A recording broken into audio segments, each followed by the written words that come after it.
मित्रों, भगवान श्री कृष्ण कहते हैं, प्रिय अर्जुन, अच्छाई तभी तक प्रभावशाली रहती है जब तक वह बुद्धिमत्ता के साथ जुड़ी हो। सोचिए, एक वृक्ष अपनी छाया हर किसी को देता है, चाहे कोई उसे पत्थर ही क्यों ना मारे। लेकिन जब वह बूढ़ा होकर सूख जाता है तो लोग उसे काटकर लकड़ी के रूप में इस्तेमाल करने लगते हैं। यही दुनिया का स्वभाव है। जब तक आप फलदार हैं तब तक लोग आपकी कद्र करेंगे, लेकिन जिस दिन आप कमजोर पड़ जाएंगे उसी दिन दुनिया आपको नजरअंदाज कर देगी। इसलिए श्री कृष्ण कहते हैं कि सेवा और परोपकार करो, लेकिन स्वयं को इतना कमजोर मत बनाओ कि लोग तुम्हारा शोषण करने लगे। अच्छे लोगों की सबसे बड़ी समस्या यही होती है कि वे हर किसी को अपने जैसा मानते हैं। वे सोचते हैं कि अगर वे दूसरों के लिए अच्छा करेंगे तो बदले में उन्हें भी वही मिलेगा।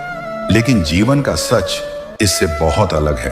सोचिए, एक माँ अपने बच्चों के लिए दिन रात मेहनत करती है, उनकी हर इच्छा पूरी करने का प्रयास करती है, लेकिन जब बच्चे बड़े हो जाते हैं तो कई बार वे अपनी माँ के त्याग को भूल जाते हैं। ये माँ की गलती नहीं, बल्कि दुनिया की सच्चाई है। लोगों को जो चीज आसानी से मिलती है वे उसकी कीमत नहीं समझते। इसी तरह जब कोई व्यक्ति हर किसी की मदद करता है तो लोग उसकी अच्छाई को उसका कर्तव्य मान लेते हैं। अगर वह एक दिन मदद करने में असमर्थ हो जाए तो वही लोग उसे स्वार्थी कहने लगते हैं।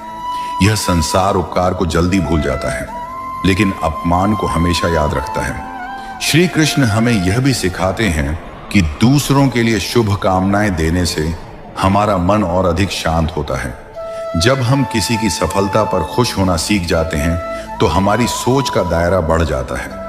इससे न केवल हमारे भीतर सकारात्मक ऊर्जा आती है, बल्कि हमें भी आगे बढ़ने की प्रेरणा मिलती है।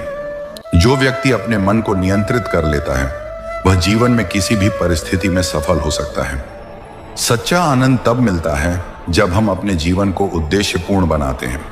अगर हम अपनी ऊर्जा को सही दिशा में लगाएं तो सफलता स्वयं चलकर हमारे पास आएगी। इसलिए दूसरों की उपलब्धियों को देखकर निराश होने के बजाय हमें अपने लक्ष्य पर ध्यान देना चाहिए और हर दिन खुद को पहले से बेहतर बनाने की कोशिश करनी चाहिए।